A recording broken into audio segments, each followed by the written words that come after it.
News at 10 starts right now.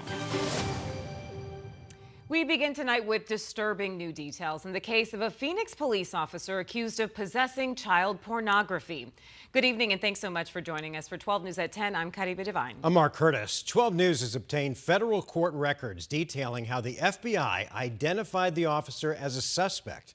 12 News journalist Bianca Bono has been reading through those records tonight and joins us in studio with the latest developments. Bianca? Yeah, guys, the details in these records are hard to stomach, but they give us insight on just how quickly the FBI was able to put this investigation in motion and ultimately make an arrest. The tip came into the FBI's Phoenix division in mid-February. Ala Bartley, a Phoenix police patrol officer with the department since 2007, was possibly involved in a child pornography case. Today, less than 2 months later, Bartley is in federal custody, and new records lay out how the FBI honed in on their suspect. The case started with a national web of alleged child predators. At the center, a Michigan woman named Sarah Chadwick, accused of exchanging explicit images depicting child sexual abuse material with multiple people across the country. She was arrested in November of last year, and through interviews with the FBI and analysis of her phone, they learned who many of those people were, including a man in Arizona who began his communication with her in August of 2020. Records allege the man, who would later be confirmed to be Bartley, identified himself as Alex Batway, but admitted to being a Phoenix police officer, even sharing his badge number. In one message obtained by authorities, even saying, "It's pretty bad that I'm a pedo cop." Records show he told Chadwick of his plans to molest children himself. After reviewing the disturbing conversations, the FBI executing search warrants last week on a Phoenix police substation and at Bartley's Gilbert home. Records show they found a phone which contained a password-protected folder with 49,000 images and more than 700 videos, many of which were identified as child pornography. They also discovered more sexually explicit messages about children as recent as last month. No, thank you.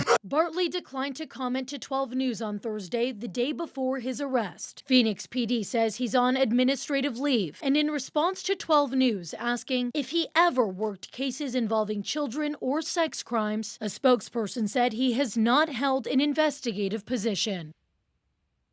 And officials are still waiting on forensic analysis of Bartley's second phone, which also contained a password-protected folder. He's due back in federal court on Friday. We're live in studio tonight. Bianca Bono, 12 News. All right, Bianca, thank you. We're also following developing news about a famous Phoenix Suns superfan who tonight is behind bars facing multiple felony charges.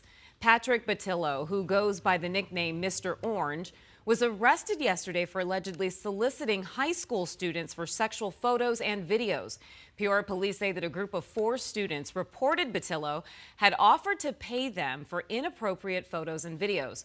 According to court paperwork, one of them had a Snapchat conversation as evidence. Police arrested Batillo on charges of luring a minor and child sex trafficking.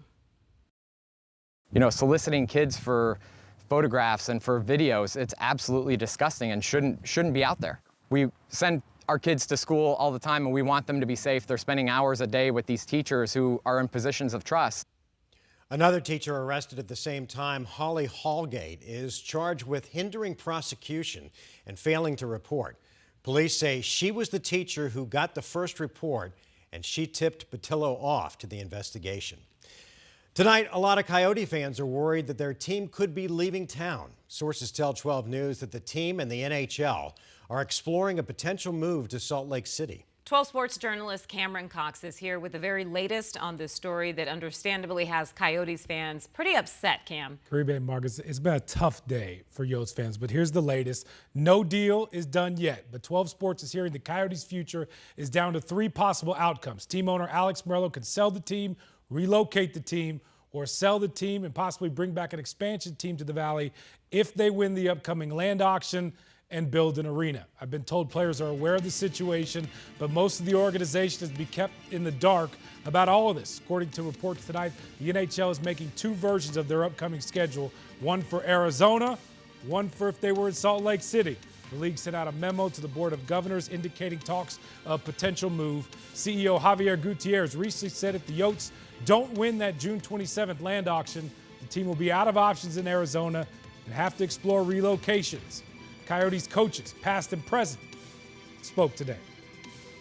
I can tell you exactly the date. The first time that rumor came, it was January 24th, and that's the day we started a 14-game losing streak. So we cannot pretend did not affect our team. Unfortunately, that had a huge impact in our season, and we did not deal with it the right way at the time. It's too bad it's just been so unstable. I think people are tired of the instability because, I mean, what better place to sell hockey in there? The players love it. It's a great lifestyle. It's a healthy lifestyle, and they have great fans there if it's stable. I don't know what's going to happen. It would suck if they left because it can be a really good hockey market. Yes, it could be. An announcement could come as early as April 18th, the day after the regular season ends. The Yotes have declined to comment on all of this, but their social media account posted a video with the caption, "Committed to keeping Coyotes hockey in the desert and building an arena in Phoenix." We'll have much more on the Yotes coming up later in sports. Mark. All right, Cam, thanks. Let's check out the weather now. The Valley awaiting some 90-degree temperatures to end the week. Maybe tomorrow's the day. Meteorologist Ginger Jeffries is here with a look at the forecast. It is indeed. Tomorrow is the first time we are going to see 90s this season. As the numbers are going up, though, the question is, are we going to see record heat? Notice tomorrow and Friday, the forecast is 94 to 95. The record is 99. So no record heat, but certainly on the warmer side. Tonight, clear and calm as we drop down to about 58 degrees. The winds are going to be a major issue in the forecast because the winds are going to help cool us back down by the end of the weekend. I'm calling it toasty. Yes, we are going for temperatures above the normal range, 94 degrees tomorrow. So you want to plan accordingly. Understand that we're not peaking like we do in the summer. So it's not, 45 minutes to 90 minutes of peak heat. Instead, we're seeing a peak between about 3 to 5 o'clock. So plan accordingly. Get outside before the 3 o'clock hour, and then after the 3 o'clock hour, we'll start cooling down as well. Take a look. The winds having a dramatic impact on the bottom line. 70s are making a comeback next week. Over to you. All right, Ginger. The man convicted of killing a little 6-year-old girl, Isabel Celis, was in Tucson, was sentenced to natural life in prison today. 2 months ago, 42-year-old Christopher Clements was found guilty of first-degree murder, kidnapping, and the burglary in the death of Isabel, who vanished from her parents' home back in 2012. Clements was already serving life in prison for the 2014 killing of 13-year-old Maribel Gonzalez. Today, before sentencing, Clements read a rambling statement saying he didn't feel he was given a fair trial. A man throwing rocks shot and killed by Phoenix police. Tonight, an officer at the center of this controversial shooting has been fired by the department. 12 News journalist Jonathan McCall is here with reaction and a timeline of the case. Jonathan? Well, Karibe, this happened in September of 2022. You may remember that Ali Osman's death actually prompted Phoenix police to take a closer look at several policy changes that requires officers to look at several factors in how and when deadly force is used. Tonight, his attorneys commending police for moving forward with the firing for Officer Jesse Johnson, but Jesse Johnson's fight to keep his job is far from over. September 2022. Phoenix police shooting killed Ali Osman after throwing rocks at cars, hitting police cruisers near 19th Avenue in Glendale. Drop it! Put it down now! Officers say that Osman ignored their commands. It looked like it was going to hit me in the head and possibly knock me out or kill me or something. His family says he was suffering a mental episode. They didn't even give him a chance to just stop or at least put his hands up. Then, in February 2023, his family filing an $85 million wrongful death lawsuit. May 2023, Maricopa County Attorney Rachel Mitchell declining to charge the officers involved. The facts and evidence in each case and determine if criminal charges are warranted based on the law. Then, in November of last year, the Phoenix City Council approving a $5.5 million settlement in the case. Then, Wednesday, Phoenix police firing Officer Jesse Johnson for his role in the shooting.